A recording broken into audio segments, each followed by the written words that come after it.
जी बिस्मिल्लाहिर्रहमानिर्रहीम। Hello everyone, अस्सलामु अलैकुम।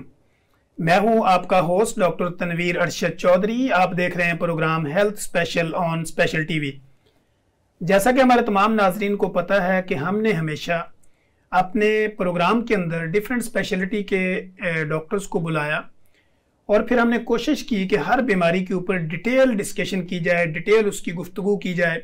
आपकी बॉडी के ऊपर जितने भी सिम्टोमेटिकली चेंजिंग होती हैं या कुछ अलामतें जो आपको नॉर्मल हालत से हट के अपनी बॉडी पे नज़र आती हैं, उनके ऊपर प्रॉपर हमने अपने इस शो के अंदर डिस्कशन भी की, उसको इन्वेस्टिगेट करने का तरीका भी बताया, फिर कैसे उससे प्रिवेंट कर सकते हैं वो भी हमने बातें की, और कैसे उसका ट्रीटमेंट हो सकता है उसके ऊपर भी हमने प्रॉपर डिस्कशन की। आज का जो हमारा प्रोग्राम होगा ये बिल्कुल उनसे डिफरेंट होगा। आज हम बीमारियों पे बात नहीं करेंगे कि अगर कोई बीमारी हो गई तो उसका इलाज कैसे है।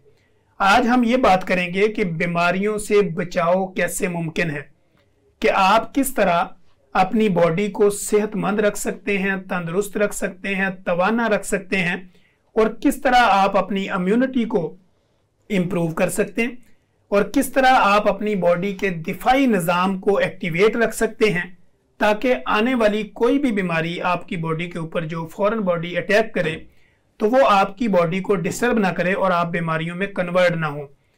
आज इन सारे मौज़ूआत पर बात करने के लिए मैंने जिन शख्सियात को अपने स्टूडियो में मदऊ किया है, इनवाइट किया है, दावत दी है, तो मैं उनका इंट्रो आपसे करवाऊंगा। मेरे साथ फर्स्ट में तशरीफ़ रखती हैं डॉक्टर आयशा सादिक, और जो कि कंसल्टेंट फिजिशियन हैं, यूके से तशरीफ़ लाई हैं। डॉक्टर साहब, हम आपको अपने शो में वेलकम करते हैं। Thank you.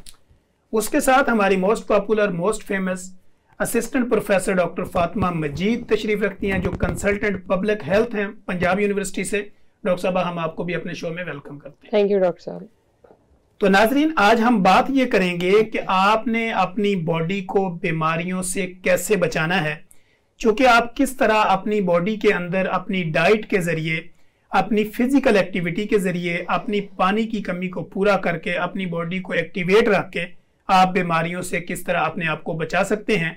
क्योंकि प्रिवेंशन ऑफ डिजीज के ऊपर आज हम बात करेंगे कि आपने अपने आप को प्रिवेंट कैसे करना है, मोहतात कैसे रहना है, एहतियात कैसे करनी है, ताकि आप अपनी ज़िंदगी को आसानी से इंजॉय कर सकें। तो डॉक्टर फातिमा, मैं आपसे शुरू करता हूँ कि फर्स्ट ऑफ ऑल, चूँकि आपका पब्लिक के साथ इंटरेक्ट बहुत ज़्यादा होता है, पब्लिक के साथ आपका मेल जोल ज़्यादा होता है, चूँकि being a consultant public health, आप ये बताएं कि बीमारियों से कैसे बचा जा सकता है। जी thank you. First of all तो मैं स्टार्ट करूंगी एक प्रोवर्ब से prevention is better than cure. ठीक है। परहेज इलाज से बेहतर है। तो इसमें सबसे पहले अगर हम बात की जाए तो हम जिस खित्ता अर्ज में रह रहे हैं, बर्रे सगीर का जो खित्ता है वो आपका कहलाता है जनूबी एशिया। ठीक है। जनूबी एशिया में पाकिस्तान है, इंडिया है, चाइना है, बांग्लादेश है। तो इन तमाम ममालिक में पाई जाने वाली सबसे पहले हम उन बीमारियों को देखते हैं कि जो बहुत ज्यादा कॉमन है, जिन पे अवामुन नास को फुल ऑफ इंफॉर्मेशन होना जरूरी है, एक कॉमन पब्लिक को इंफॉर्मेशन होना जरूरी है। उसमें पैरासिटिक डिजीज भी है, वायरल डिजीज भी है और बैक्टीरियल डिजीजेस भी हैं। ठीक है। लिहाजा इन तमाम बग्स को या इन तमाम एंटीजेंस को देखते हुए आगे से उन डिजीज की कैटेगरीज भी डिफरेंट है। कुछ वाटर बॉर्न है, कुछ फूड बॉर्न है, कुछ एयर बॉर्न है। तो इनकी कैटेगरीज जो है वो डिफरेंट है। इस वक्त जो सबसे ज्यादा कॉमन डिजीज वटएवर वो वाटर बॉर्न है, फूड बॉर्न है, जो भी है, उसका सोर्स जो है वो आपका हैंड हाइजीन है, ओवरऑल हाइजीन है, और सबसे इंपॉर्टेंट हैंड हाइजीन है। क्योंकि हमारी मोस्ट ऑफ द पॉपुलेशन अगर पाकिस्तान की बात करें तो वो यूथ है, और फिर उसके अंदर फर्दर कैटेगराइज करें तो बच्चे हैं। तो बच्चों में सबसे ज्यादा अगर हम बात करें वायरल और बैक्टीरियल, तो डायरिया बहुत ज्यादा कॉमन है। एंड सेकेंड इंपॉर्टेंट बग जो है वो आपका पैरासाइट है, जो कि हुकवर्म और आपके पास स्केरियसिस वगैरह आ जाते हैं, जो कि जिसपे पाकिस्तान में बहुत ज्यादा बात करने की जरूरत है, और हमारे यहाँ अनफॉर्चुनेटली डीवॉर्म का कोई भी कॉन्सेप्ट नहीं है। ठीक है।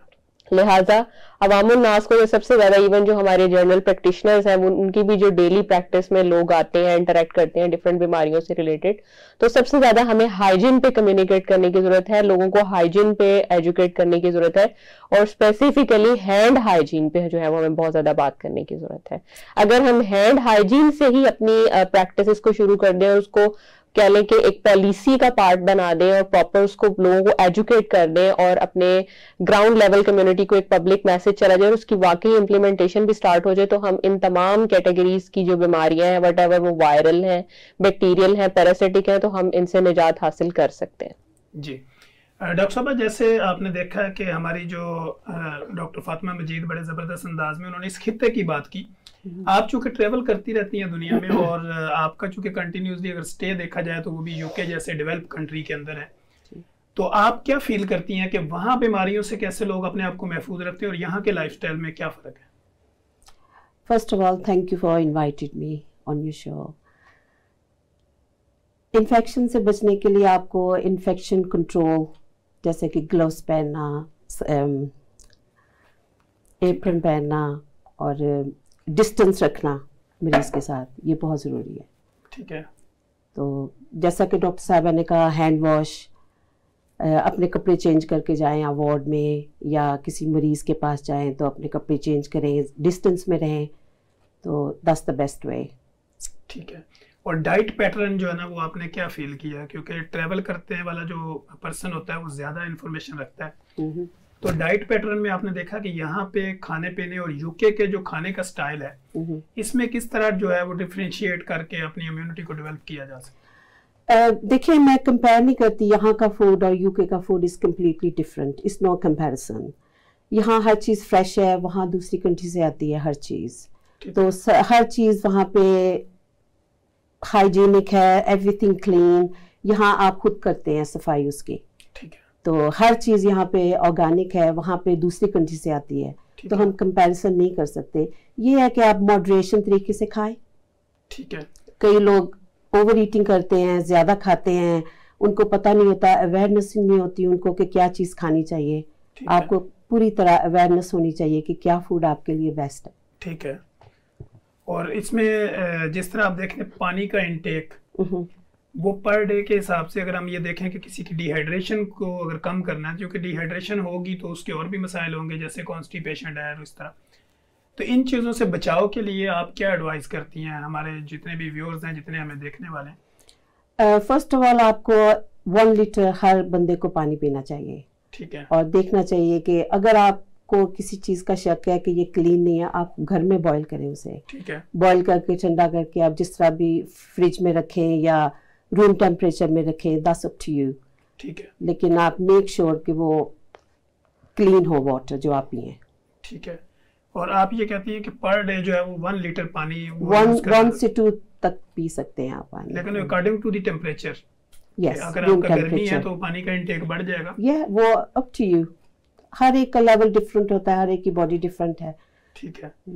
और ड्राई फ्रूट्स का इस्तेमाल जो है वो किस तरह और कितना कर सकते हैं इस मौसम के अंदर, या कोई भी अगर मौसम है तो उसमें किस तरह उसकी वो इम्यूनिटी में किस तरह हेल्पफुल होता है? Dry fruit is always best, बेशक वो गर्मी हो या सर्दी हो, हर जो भी ड्राई फ्रूट है वो आपको लेना चाहिए।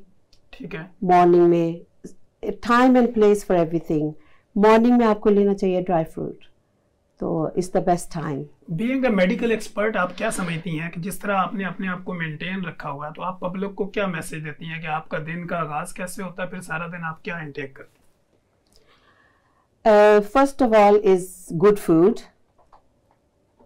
एंड आप ओवर ईटिंग ना करें, मॉडरेशन से खाएं, अपनी फिजिकल एक्टिविटी रखें लाइक स्विमिंग, वॉकिंग।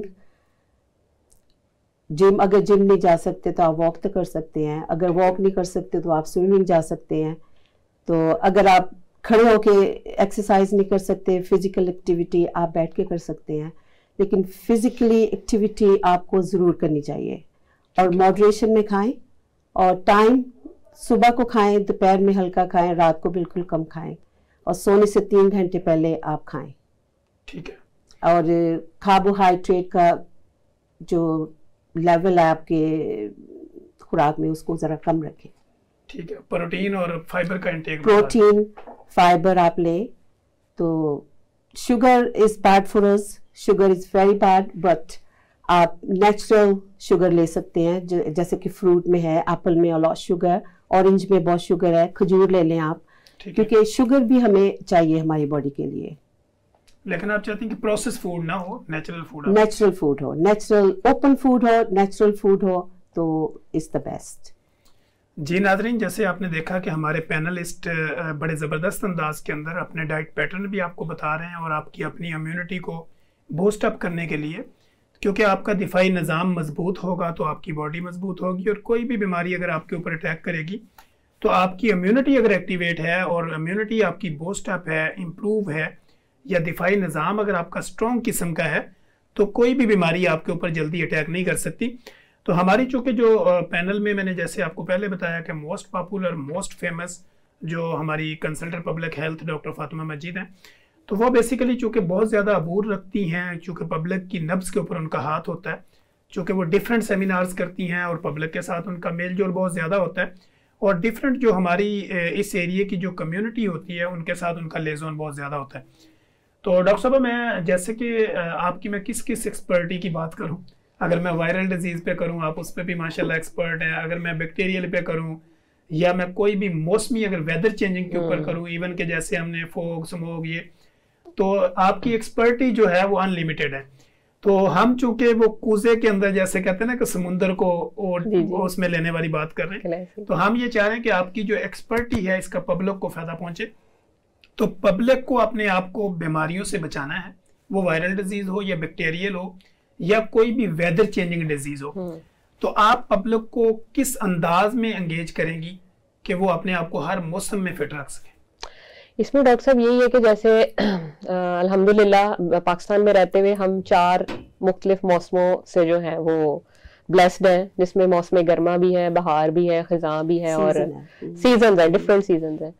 और ये हमारी फॉर्चुनेट है, हम वी आर फॉर्चुनेटली कि हम ब्लेस्ड है 4 सीजन, लेकिन अनफॉर्चुनेटली इन 4 सीजन्स की ब्लेसिंग के साथ साथ जो हमारे पास डिफरेंट एंटीजेंस हैं या जो डिफरेंट आप कह लें कि वायरसेस हैं, बैक्टीरिया हैं, वो भी वेदर के अकॉर्डिंग जो है वो चेंज होते जाते हैं। तो फर्स्ट थिंग जो फाउंडेशन है आपकी वो डॉक्टर साहब ये होनी चाहिए कि हमें हर किस्म के एनवायरनमेंट और हर किस्म के सीजन में जो द मोस्ट इंपॉर्टेंट थिंग वो इम्यूनिटी है, उसको स्ट्रॉन्ग बनाना चाहिए। Whatever the आपका एक्सटर्नल एनवायरनमेंट है, जिस भी किस्म का सीजन चल रहा है, जो भी एंटीजन है, जो भी एपिडेमिक चल रहा है, अगर आपका इंटरनल जो इम्यून सिस्टम है वो अगर स्ट्रांग है तो बाहर के एक्सटर्नल एंटीजन आपका कुछ नहीं बिगाड़ सकती। यानी मैं उर्फ़े आम में ये कहूंगी कि हमें अपना कुव्वत मुदाफ़त निज़ाम जो है वो इतना ज्यादा स्ट्रांग बनाने की जरूरत है। अब क्वेश्चन ये आ जाता है कि कुव्वत मुदाफ़त किस तरह से अच्छा हो सकता है, एक कॉमन पब्लिक ये जानना चाहेगी। तो उसमें डॉक्टर साहब ने बड़े ही एक्सटेंसिव नॉलेज हमें बताया, अपना एक्सटेंसिव वे से इसको सारा एलैबोरेट किया। उसमें आपका स्लीप पैटर्न आ जाता है, उसमें आपका डाइट पैटर्न आ जाता है, उसमें आपकी फिजिकल एक्टिविटी आ जाती है, उसमें आपका आप कह लें कि इवन आपका स्पिरिचुअल जो है डोमेन वो भी आ जाती है। अगर मैं WHO की बात करूं, आलमी दायरा सेहत की बात करूं, तो आलमी दायरा सेहत जो है वो कहता है कि एक कंप्लीट हेल्थ की डेफिनेशन, एक मुकम्मल सेहत की डेफिनेशन अगर हम देखें तो वो सिर्फ हमारी फिजिकल हेल्थ नहीं है, उसमें हमारी मेंटल वेलबींग भी आ जाती है, हमारी स्पिरिचुअल वेलबींग भी आ जाती है, हमारी सोशल वेलबींग भी आ जाती है। तो इस डोमेन में हमारी इम्यूनिटी, अगर हम ये कहें कि हम फिजिकली फिट नजर आ रहे हैं, व्हाटएवर एक्सरसाइज कर रहे हैं, प्लेंटी ऑफ हाइड्रेट वाटर ले रहे हैं, डाइट अच्छा ले रहे हैं, लेकिन हमारे आपस में रिलेशन घर में ठीक नहीं है, फैमिली के साथ, फ्रेंड्स के साथ, इवन पब्लिक प्लेस पे या हमारे ऑफिसेज में या यूनिवर्सिटीज में, जिस भी फेज में है हम लोग, तो हमारी जो साइकोलॉजिकल एक एस्पेक्ट है वो बहुत ज्यादा इंपॉर्टेंट है, उस पर काम करने की जरूरत है हमें उस डोमेन में बहुत ज्यादा हेल्दी होने की जरूरत है। सेकंड थिंग, हमारी स्पिरिचुअल, व्हाटएवर हम जिस भी रिलीजन से बिलोंग करते हैं, जो भी हमारी प्रैक्टिसेस हैं, जो भी जिस भी सेक्ट्स हैं, हमें वो अपनी फुलफिल करनी चाहिए, उस डोमेन में हमें फिट रखने की जरूरत है। तो इम्यूनिटी डेवलप सिर्फ और सिर्फ अच्छा खाना खाने से, अच्छी स्लीप लेने से या अच्छा पानी पीने से नहीं होती। इम्यूनिटी इन तमाम एस्पेक्ट्स के फुलफिलमेंट होने के बाद डेवलप होती है। ठीक है, यानी आप ये कहते हैं कि मेंटली और फिजिकली रिलैक्स होना या उसका सोशल जो उनका जहाँ पे वो रह रहे हैं उस सर्कल के अंदर भी उसका फिजिबल होना, तो तब जाके इम्यूनिटी पे असरात होते हैं। अगर वो खा पी सही रहा है लेकिन मेंटली स्ट्रेस है तो भी इम्यूनिटी कंप्रोमाइज हो डेफिनेटली, क्योंकि ये आलमी दायरा सेहत कहता है कि इन तमाम डोमेन्स में सेहतमंद होना एक सेहतमंद होना कहलाता है, otherwise we are not healthy. Otherwise तो आप देखते हैं हम बहुत सी एक्सरसाइज कर रहे हैं, जिम कर रहे हैं, जैसे डॉक्टर साहब ने बताया, हम स्विमिंग कर रहे हैं, अच्छा खाना खा रहे हैं, लेकिन still we are not satisfied with our external environment, तो अगेन हमारे ऊपर बीमारियों का हमला हो सकता है। तो खुश रहना भी एक बहुत इंपॉर्टेंट थेरेपी है जो कि इम्यूनिटी को बूस्ट करता है। Mental health is very important, mental health is very important. और अनफॉर्चुनेटली डॉक्टर साहब हम अपनी, आप भी माशाल्लाह प्रैक्टिस में अपनी देखते हैं कि हम बीमारियों पे तो बात करते हैं लेकिन हमारी मेंटल हेल्थ पे ना तो उस तरह से बात होती है, क्योंकि ये एक डिलीमा भी है, लोग इसको स्टिग्मेटाइज भी कर देते हैं, लोग पागल कहना शुरू कर देते हैं। तो मेंटल हेल्थ डोमेन में एक्चुअली इन माय ओपिनियन जो मैंने ग्राउंड लेवल पे जाके चीजों को एक्सेस किया है या लोगों से मैंने कम्युनिकेट किया है, तो mentally first of all healthy होना कह लें कि वेरी वेरी इंपॉर्टेंट। मेंटली अगर पर्सन हेल्दी होगा तब ही वो फिजिकल हेल्थ के डोमेन में अपनी डाइट के लिए कंप्लायंस शो करेगा, और इवन अगर बीमार होता है तो मेडिसिन के लिए कंप्लायंस शो करेगा। जी नाजरीन, डॉक्टर साहबा ने जैसे जो कि मेंटली हेल्थ के ऊपर बात की, तो हम ब्रेक के बाद, यहाँ पे एक टाइम हुआ है ब्रेक का, और ब्रेक के बाद हम मेंटल हेल्थ के ऊपर ही दोबारा बात करेंगे। कहीं मत जाइएगा, हमारे साथ रहिएगा, मिलते हैं ब्रेक।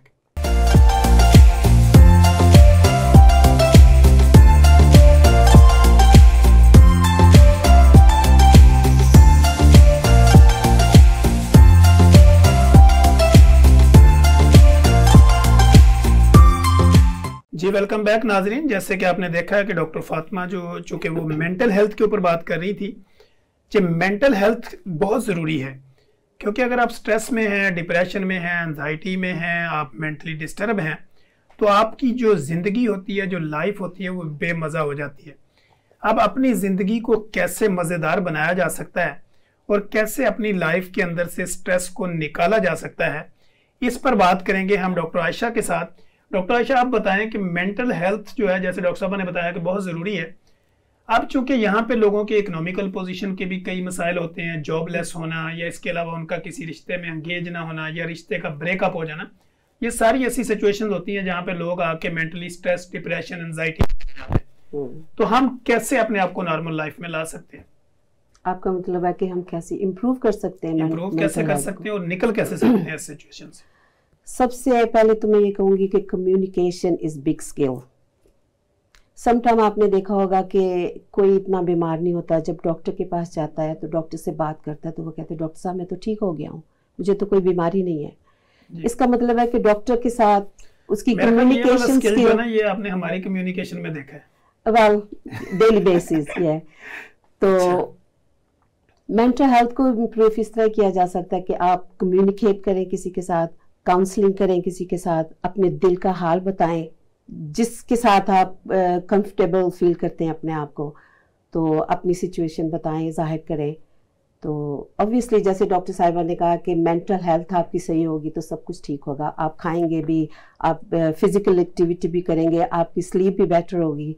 इसलिए मेंटल हेल्थ को इम्प्रूव करना बहुत ज़रूरी है।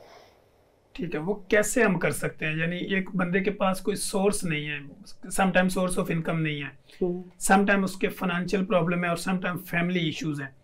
अब जो हमें सुन रहा होगा वो अपना हल तलाश कर रहा है, क्योंकि बाज़ दफ़ा हम जब किसी टेंशन में होते हैं ना, तो हम भी इंटरनेट, सोशल मीडिया के थ्रू देखते हैं कि कोई ऐसा बंदा मिले जो मुझे इससे निकलने का रास्ता दिखाए। ठीक है, तो ऐसा मायूस बंदा जो हमारे प्रोग्राम को देख रहा हो या देख रही हो और वो किसी भी तरह मायूसी का शिकार हो, तो हम उसको कैसे गाइड करेंगे कि वो मायूसी से कैसे निकले अपने लाइफ एक्सपीरियंस के साथ? ठीक है, मैं ये कहना चाहती हूँ कि आप सारा मसला हल नहीं दूसरे का कर सकते। आप कुछ उसको गाइड कर सकते हैं, उसकी स्टोरी सुन सकते हैं, उसके दिल का हाल सुन सकते हैं।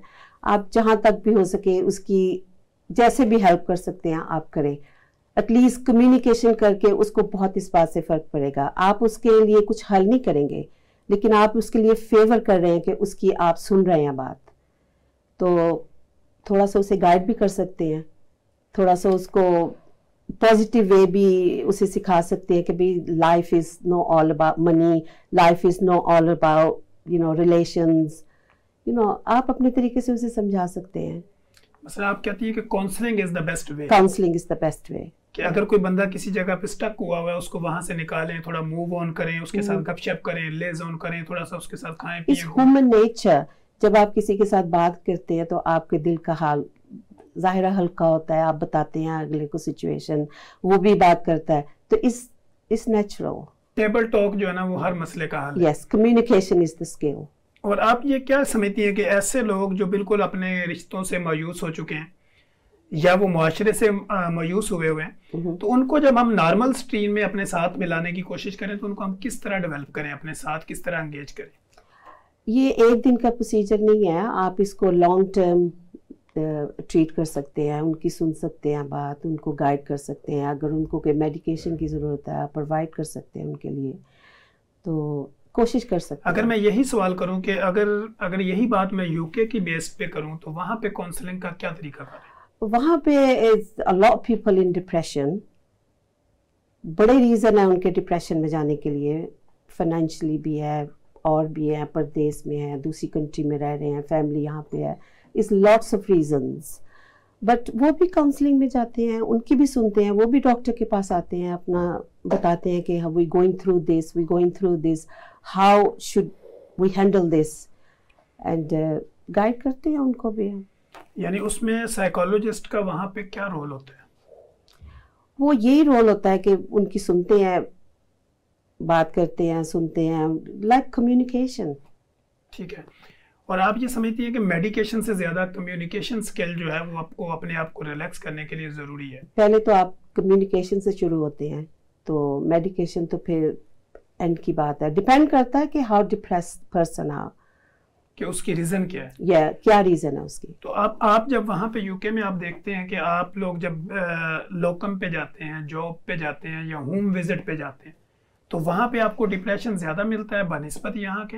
नहीं, वहाँ पे बहुत से लोग डिप्रेस्ड है, बिकॉज लाइक ओल्ड पीपल, वो अकेले हैं, उनके बच्चे उनको छोड़ जाते हैं और वो अपने आप को वो खुश रखने की कोशिश करते हैं, लेकिन ऑब्वियसली इस ह्यूमन नेचर, उनकी फैमिली उनको छोड़ जाती है और वो अपनी ज़िंदगी गुजार रहे हैं, वो अकेले हैं।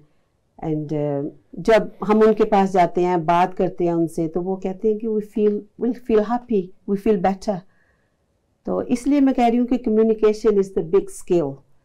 ठीक है जी डॉक्टर फातिमा, जैसे कि आपने देखा कि कम्युनिकेशन और मेंटल हेल्थ के ऊपर ही हम बात कर रहे हैं, तो ऐसे लोग जो मायूस हैं, जो कुछ सुनना चाहते हैं लेकिन उनको लोग कुछ सुनाना नहीं चाहते, या वो परेशान हैं, हमारे क्लिनिकल ट्रायल में, क्योंकि बीइंग अ क्लिनिशियन प्रैक्टिशनर, मेरे पास डेली ये सैकड़ों केस आते हैं कि लोग कहते हैं कि हमारी कोई सुने, लेकिन उनकी कुछ सुनने वाला नहीं होता, तो उनके लिए आपका क्या पैगाम है?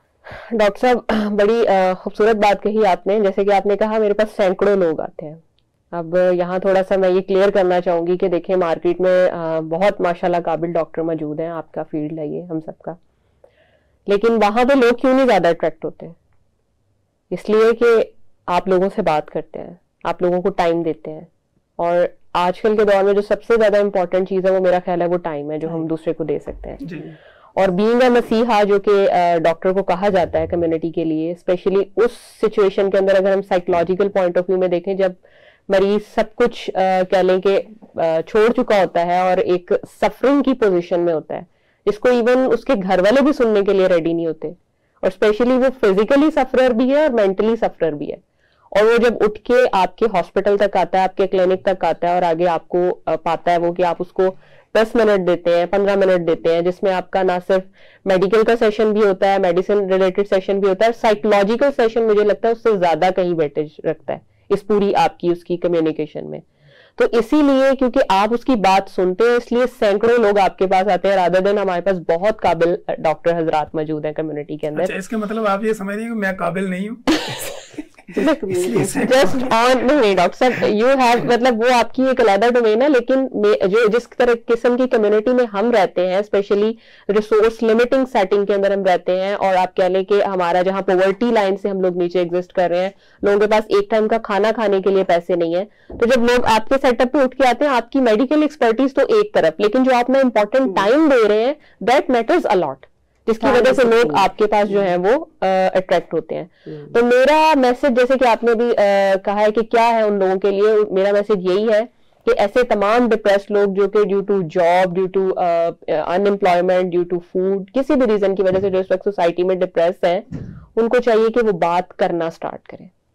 ठीक है। Peer group is very important. Peer group में अब वट एवर आपकी मदर आ जाती हैं, आपके फादर आ जाते हैं, भाई आ जाते हैं, फ्रेंड्स आ जाते हैं, जो भी आ जाते हैं, इवन रिलेटिव में कोई खाला फूफो जो भी है, जिनके साथ आप कंफर्टेबल फील करते हैं, आपको चाहिए कि आप वेंटिलेट करना स्टार्ट करें, बात करना स्टार्ट करें। बात करना स्टार्ट करेंगे तो प्रॉब्लम्स के सोल्यूशन आना शुरू होंगे। ठीक है। तो मैं उन लोगों को ये मैसेज देना चाहती हूँ कि आपके पीयर ग्रुप में या आपके सराउंडिंग में वो तमाम लोग जिनके साथ आप कंफर्टेबल हैं, आप उनके साथ अपनी प्रॉब्लम्स को शेयर करना शुरू करें. Once you start to share your problems with others और with your beloved ones, definitely आपको सॉल्यूशंस मिलेंगे और आप उस एक पर्टिकुलर जो कह लें सिचुएशन है उससे आपको कैटर आउट होने में जो है वो हेल्प मिलेगी. अच्छा doctor Fatima, joint family system में हमने देखा यहाँ पे बहुत ज्यादा प्रॉब्लम्स हैं जी. चूँकि मेरे क्लिनिकल ट्रायल में जब पेशेंट मेरे सामने बैठा होता है तो मैं उसकी जब फिजिकल हिस्ट्री को मेंटेन करता हूँ तो पेशेंट की यही बात होती है कि डॉक्टर साहब मेरी सास बहू की लड़ाई है या घर में 4-5 बंदे रह रहे हैं तो मेरी प्राइवेसी डिस्टर्ब होती है, तो इसलिए मैं मेंटली डिस्टर्ब रहती हूँ. तो हमारा चूँकि ये जो खित्ता है, ये जो मुल्क है, यहाँ पे ज्वाइंट फैमिली को बड़ी अहमियत दी जाती है. तो आप उन ज्वाइंट फैमिली में रहने वाली जो हमारी फीमेल हैं, मेल हैं, एल्डर हैं, यंगस्टर हैं, उनके लिए क्या पैगाम देंगी कि वो किस तरह अपने आप को मैनेज करें? डॉक्टर साहब, very sensitive and very important thing psychological point of view से भी यही है डॉक्टर साहब के I think compromise and second thing manipulation. क्योंकि मैं जहां तक मैंने अपने लाइफ एक्सपीरियंसेस में सुना है तो फिर आपकी अपनी आजादी सल्ब नहीं हो जाती? डॉक्टर साहब देखें, ये ना 2 वे कम्युनिकेशन है, ठीक है. हम वो कहते हैं ना टिट फॉर टैट, मतलब हमें कुछ लेने के लिए कुछ देना पड़ता है. हम हमेशा यही सोचते हैं कि हमें अपने एंड से करना पड़े, ठीक है. व्हाई नॉट हम खुद कुछ क्यों नहीं इन्वेस्ट करते? कुछ इन्वेस्ट करेंगे तो कुछ सामने से हमें फ्रूट्स आना शुरू होंगे ना, ठीक है. तो मेरी ऐसे लोगों को कह लें कि ये एक मैसेज है कि जब आप रिलेशंस में, या जैसे आपने कहा कि we are living in extended family system not in a nuclear, तो एक टाइम आता है कि तब आपको पूरी एक फ्रीडम मिल जाती है कि आप अपना हक जता सकते हैं, आप अपनी बात मनवा सकते हैं. लेकिन इनिशियली इस चीज को लेके कि हमें जो है वो एक्सटेंडेड फैमिली सिस्टम के अंदर रहना पड़ रहा है, ज्वाइंट फैमिली सिस्टम के अंदर रहना पड़ रहा है, तो हम चीजों के साथ नहीं चल सकते, उस पर कॉम्प्रोमाइज नहीं कर सकते. आई थिंक इससे बचने का सिर्फ यही एक तरीका है कि आप मैनिपुलेट करें चीजों के साथ, आप चीजों पे कॉम्प्रोमाइज करना शुरू करें, आप कुछ देना शुरू करें. डेफिनेटली आफ्टर सम टाइम, जैसे टाइम एक जैसा नहीं रहता, आपको मौका मिलता है कि आप इंडिपेंडेंटली भी चीजों को जो है उस तरह से उसका स्टेटस एंजॉय करेंगे. लेकिन मेरी सोसाइटी को और जो भी कॉमन पब्लिक है, सुनने वालों को यही मैसेज है कि स्टार्ट में आपको कुछ अगर कॉम्प्रोमाइज करने भी पड़ते हैं तो आप कर लें. फ्यूचर में आपको जो है वो उसके आफ्टर इफेक्ट्स अच्छे ही मिलेंगे. और ये साइकोलॉजिकली भी यही है, because we have no other way, क्योंकि हमारे पास कोई अदर वे भी नहीं है ना. तो चीजों को मैनिपुलेट करना सीखें, कॉम्प्रोमाइज करना सीखें, एक दिन आपका टाइम भी आएगा. ठीक है डॉक्टर साहब, यही सवाल मैं आपकी तरफ अगर आऊं तो आप अगर फोकस मेरे ऊपर करें तो यही सवाल कि फैमिली सिस्टम जो है, जैसे कि ये मैंने बताया कि यहाँ पे ज्वाइंट फैमिली सिस्टम जो होता है, तो ज्वाइंट फैमिली सिस्टम में बहुत ज़्यादा जो हमने देखा है, जो डेली बेसिस पे एक्सपीरियंस होते हैं, उसमें मैं देखता हूँ कि लोग बड़े डिप्रेशन में और एंजाइटी में होते हैं. कई की रातें सो नहीं सकती फीमेल्स. आपने भी चूंकि क्लिनिकल ट्रायल में ये विजिट किए होंगे, होम विजिट पे भी आपने ये चीजें देखी, तो इससे कैसे अपने आप को मैनेज किया जाए? इस बारे में मैं इतनी ज़्यादा बात नहीं करूंगी क्योंकि हर चीज़, हर कोई किसी के डिफरेंट सिचुएशन है. तो यहाँ पे वेरी कॉमन है कि जॉइंट फैमिली, ठीक है, is very very hard living with joint family, क्योंकि आप अपने बच्चों को अपनी मर्जी से पाल नहीं सकते, आप अपनी लाइफ अच्छी तरह से गुजार नहीं सकते, जैसे डिवाइड करनी पड़ती है. I think is very very hard. Compromise इंसान कितनी देर कर सकता है, जैसे डॉक्टर साहिबा ने कहा कि कॉम्प्रोमाइज करना चाहिए. कॉम्प्रोमाइज कर कर कर कर के बूढ़े हो जाते हैं लोग यहाँ पे. एंड लेकिन जब उनका टाइम आता है तो फिर वो कब्रिस्तान के करीब ही होता है, वो उनका रिजल्ट मिलता है फिर उनको. तो इस वेरी हार्ड कॉम्प्रोमाइज भी करना है इन बातों पे, क्योंकि this is life. I think it's not fair कि जो जॉइंट फैमिली में रहते हैं, एक कमरे में 2-2, 3-3 लोग रहते हैं, 7 बच्चे रहते हैं. I think it's very sad situation. इस बारे में मैं इतना नहीं बोलना चाहती क्योंकि ऑब्वियसली यहाँ का कल्चर ऐसा है, क्योंकि वो प्राइवेसी भी डिस्टर्ब होती है ना. अगर आप एक जॉइंट फैमिली सिस्टम में 4-5 भाई इकट्ठे रह रहे हैं एक घर में, एक तो उनकी अपनी जो प्राइवेसी है वो डिस्टर्ब होगी, बच्चों पे इफेक्ट पड़ेगा, साइकोलॉजिकल इफेक्ट पड़ेगा. और फिर जो डाइट पैटर्न है, मसलन अगर आप कोई चीज लाते हैं, आपकी कैपेसिटी है 2 kg 3 kg की, आप वो डिवाइड करें 10-12 बंदों के ऊपर, तो उनकी अपनी जो डाइट, उसकी बॉडी की रिक्वायरमेंट है वो भी पूरी नहीं हो सकती. तो मेरे ख्याल में जॉइंट फैमिली का ये भी एक बहुत बड़ा नुकसान है. हाँ, बहुत बड़ा. जाहिर है वो पर्सन डिप्रेस रहेगा जो अपनी बीवी के साथ बात नहीं कर सकता, उसके साथ कुछ शेयर नहीं कर सकता. Obviously he will go to depression. लेकिन यहाँ पे ये भी होता है ना, हमारी जो जॉइंट फैमिली होती है ना, जैसे कि नाज़रीन आप देख रहे हैं कि हमारा जो जॉइंट फैमिली सिस्टम है इस खित्ते का, बर-ए-आज़म एशिया का, उसमें जो मेरे नज़दीक में है, चूँकि being a doctor, being a consultant medical specialist, मैं डेली बेसिस पे सैकड़ों मरीजों को देखता हूँ और सैकड़ों मरीज मेरे क्लिनिकल ट्रायल में आते हैं और उनका एक ही सवाल होता है कि वो डिप्रेस होते हैं। अब हम उनकी दर्द को तो दवाई के जरिए निकाल सकते हैं, लेकिन जो उनके दिल का दर्द होता है उस दर्द को मुआशरा उनको अपने साथ मिला के निकाल सकता है। तो इसी तरह जब आप अपने, जैसे डॉक्टर साहबा ने कहा कि आप अपने आप को कम्युनिकेट करें, यानी कम्युनिकेट भी करें, लेकिन यहाँ पे जो ज्यादा बोलता है तो उसको और ज्यादा पाबंदे सलासल कर दिया जाता है। वो कहते हैं कि भाई आप बिल्कुल बोल ही ना सकें, और अगर वो ज्यादा घर में बोलने की कोशिश भी करे, अगर मैं किसी फीमेल की बात करूं तो उनकी सास बहू की लड़ाइयाँ शुरू हो जाती हैं। फिर जो मादरत के साथ के जो हमारी माएँ हैं, जो हमारी सस्सें हैं, जो हमारे बड़े रिश्ते हैं, वो भी बेसिकली इस चीज़ को बुरा मनाते, बनिस्बत ये समझे कि अगर कोई बोल रही है तो उसका राइट है, उसको सुनना भी चाहिए, तो कि उसको हम फिजिकली तो उसका ट्रीटमेंट करवा रहे हैं लेकिन मेंटली उसको रिलैक्सेशन नहीं दे रहे, जो कि बहुत ज़रूरी है। तो हमारे यहाँ पे ये जो प्रोग्राम होता है, इसका जो पर्पज़ है, जो विजन है, जो मकसद है, वो हमारे मुआशरे के अंदर से लोगों को स्ट्रेस से निकाल के नॉर्मल ज़िंदगी की तरफ लाना है। तो इसी पर हम आज डिटेल गुफ्तगू कर रहे हैं और हम इसी पर अभी एक ब्रेक के बाद हम दोबारा यहीं से शुरू करेंगे और आखिरी जो हमारा इस प्रोग्राम का हिस्सा होगा उसमें भी हम कोशिश करेंगे कि मेंटल हेल्थ के साथ साथ फिजिकल हेल्थ जो है उसको किस तरह इंप्रूव करना है। तो नाजरीन हमारे साथ रहिए, यहाँ पे लेते हैं एक ब्रेक।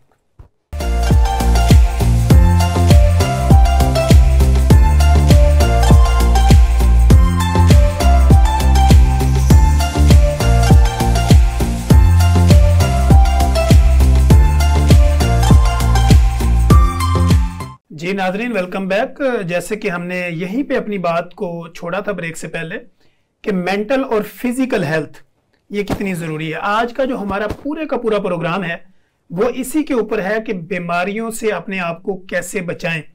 चूँकि बीमारियां तो बहुत ज़्यादा हैं, आपको स्पेशलिटी भी बहुत ज़्यादा मिलेगी, डिफरेंट किस्म के कंसल्टेंट भी अवेलेबल हैं। हर हॉस्पिटल में आप चले जाएँ तो हॉस्पिटल की हर वार्ड जो है वो भरी हुई है और ट्रीटमेंट भी मौजूद है, इलाज करने वाले भी मौजूद हैं। लेकिन बीमारियों से अपने आप को बचाना कैसे है? बीमारियां तो हो जाती हैं, इलाज भी मौजूद है, आपको डिफरेंट किस्म के स्पेशलिस्ट डॉक्टर भी हर जगह पे मिलते हैं, लेकिन चूंकि हमने अपने आप को प्रिक्योर कैसे करना है, बीमारियों से बचाना कैसे है, उसके ऊपर हम बात कर रहे हैं। तो हमारे प्रोग्राम के अंदर चूंकि एक्सपर्ट डॉक्टर्स यहाँ पे मौजूद हैं, डॉक्टर आयशा जो कि यूके से हमारे साथ मौजूद हैं, और इसी तरह हमारे साथ असिस्टेंट प्रोफेसर डॉक्टर फातिमा मजीद जो कंसल्टेंट पब्लिक हेल्थ हैं पंजाब यूनिवर्सिटी से, वो भी हमारे स्टूडियो में तशरीफ रखती हैं। तो जी डॉक्टर आयशा, मैं आपके पास दोबारा आ रहा हूँ कि अपनी फिजिकल हेल्थ को किस तरह इंप्रूव करें। फिजिकल हेल्थ इंप्रूव करने के लिए आपको एक्सरसाइज करनी चाहिए। कितनी करनी चाहिए? हफ्ते में कितने दिन करनी चाहिए? 45 मिनट्स आपके लिए more than enough. Every day?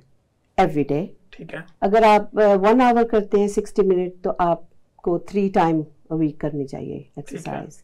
आप वॉक करें, walking is very best for you, swimming is very good. पर उसके अलावा अगर आप बैठ के कोई एक्सरसाइज करना चाहते हैं, लाइक साइकिलिंग आप कर सकते हैं। तो इसके अलावा अगर फिजिकल इंप्रूवमेंट, एक तो हमने थ्रू एक्सरसाइज कर ली, एक हमने अपनी बॉडी को हेल्दी बनाना, जिसमें आपका मसल हेल्दी हो, आपके नर्व हेल्दी हो, आपका ब्रेन हेल्दी हो और आपकी बॉडी जो है वो ओवरऑल एक हेल्दी बॉडी हो। तो उसके लिए हमारा डाइट पैटर्न क्या होगा? फिजिकल एक्टिविटी के साथ साथ आपको बैलेंस फूड भी लेना चाहिए।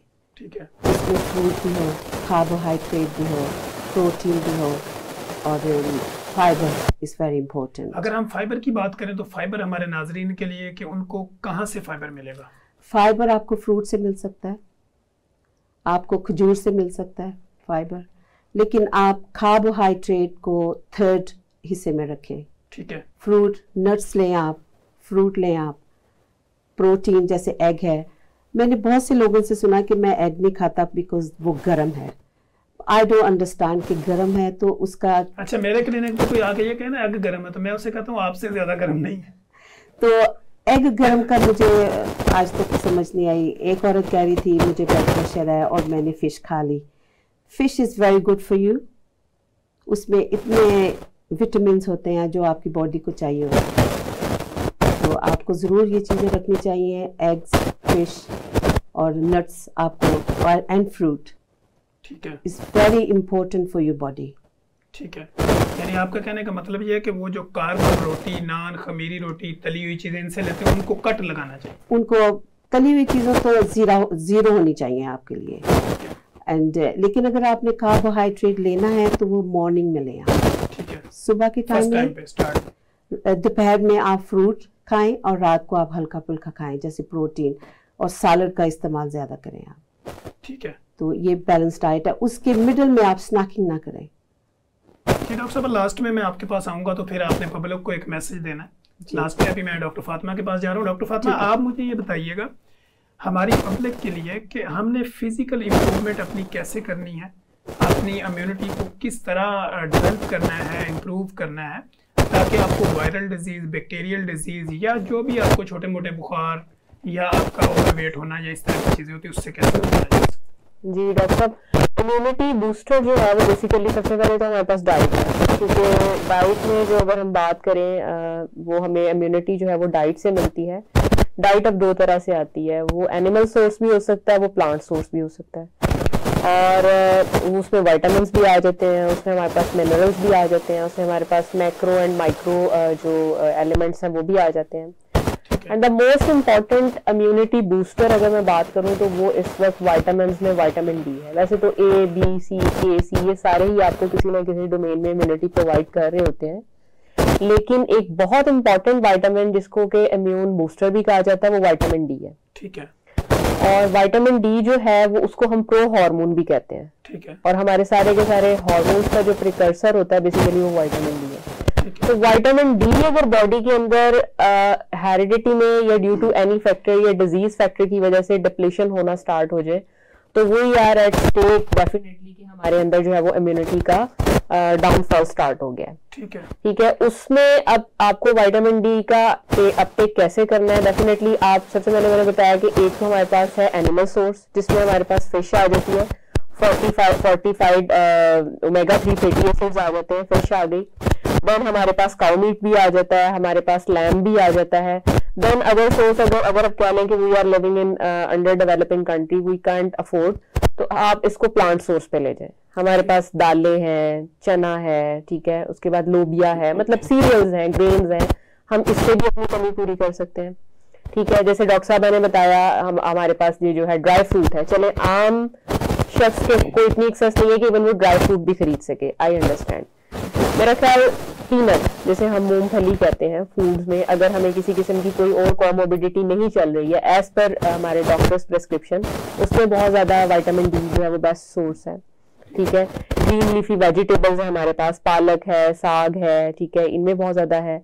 ठीक है, सेकेंड इंपॉर्टेंट थिंग अब आ जाता है कि डाइट से पूरा नहीं हो रहा, डाइट से पूरा नहीं हो रहा तो फिर डॉक्टर्स की प्रेस्क्रिप्शन से आप उसको as a booster, as a supplement जो है वो स्टार्ट कर दें लेना। ठीक है, उसकी भी एक स्पेसिफिक आप कह लें कि बॉडी के अंदर रिक्वायरमेंट है। लाइक अगर मैं बात करूं तो विटामिन डी जो है वो हमें 2 लाख इंटरनेशनल यूनिट जो आप अपनी प्रैक्टिस में भी करते हैं, विटामिन डी का एक सप्लीमेंट आता है, इंजेक्शन आता है या कैप्सूल आता है, आप उसको वो यूज करवाते भी हैं अपनी प्रैक्टिस के अंदर, लेकिन अगेन जीपी की प्रेस्क्रिप्शन के बगैर आप उसको नहीं स्टार्ट कर सकते हैं।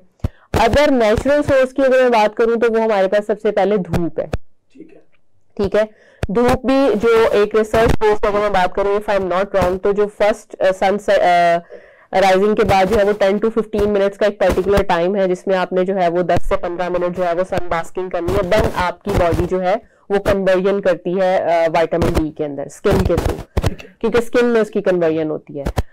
देन विटामिन डी मैंने आपको सप्लीमेंट फॉर्म में बता दिया कि वो बहुत ज्यादा आपको लेने की जरूरत है। आप ये कह लें कि विटामिन डी एक ऐसा बेसिक और एक ऐसा सप्लीमेंट है, मेन विटामिन है कि जिसकी कमी की वजह से जो है वो आगे सारी की सारी आप कह लें कि डिजीजेस जो है वो प्रोवोक करती हैं, चाहे वो वायरल है, चाहे वो बैक्टीरियल है, चाहे वो पैरासिटिक है।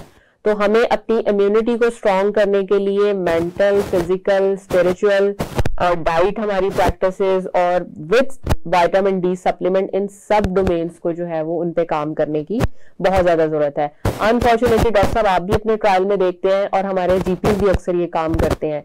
बहुत ज्यादा कॉमन जो हमारे पास नॉन कम्युनिकेबल डिजीज में वो हाइपरटेंशन है, वो हमारी शुगर है, ठीक है, बीएस आपका ब्लड शुगर है, या कोई भी वायरल या बैक्टीरियल डिजीज है, तो इसमें विटामिन डी डिप्लीट ही होता है। अगर फॉर्चुनेटली आप करवा भी लेते हैं तो वो 30 नैनोग्राम माइक्रोग्राम पर मिलीलीटर जो है वो डेसीलीटर उससे कम ही आ रहा होता है। तो कहीं ना कहीं इन डिजीजेस की प्रोग्नोसिस के लिए हमें side by side vitamin D पे भी काम करने की जरूरत होती है, जो कि ओवरलुक हो रहा होता है। और इसीलिए जो मेनली शुगर के मरीज हैं या ब्लड प्रेशर के मरीज हैं या अदर वायरल बैक्टीरियल डिजीज या पैरासिटिक के डिजीज हैं, उनमें यही वजह होती है कि डिजीज इसलिए नहीं प्रोग्नोसिस की तरफ जा रही होती कि ये कहीं ना कहीं ओवरलुक हो रही होती है चीजें। So immunity booster is very important. मैंने आपको सोर्सेज भी बता दिए हैं और सप्लीमेंट भी बता दिए जी।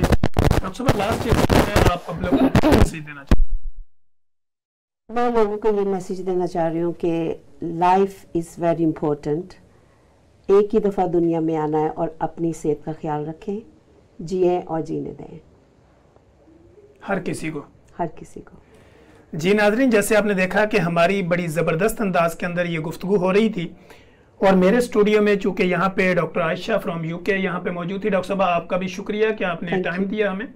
और इसी तरह पब्लिक कंसल्टेंट जो हमारे पास असिस्टेंट प्रोफेसर डॉक्टर फातिमा मजीद हमारे साथ थी।